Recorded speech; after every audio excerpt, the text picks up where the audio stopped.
Hi!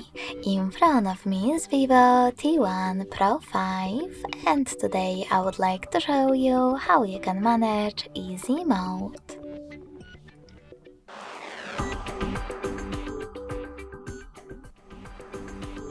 You need to begin by opening settings and scrolling down just a bit to access lock screen and wallpaper.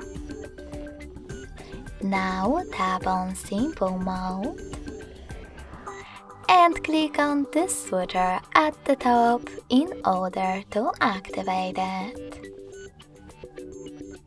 As you can see, after that, Easy Mode is on. If you want to go back to the standard one, click on Settings and tap on Exit Simple View. Thanks so much for watching. If you enjoyed this video, don't forget to leave a like, comment and subscribe. Bye!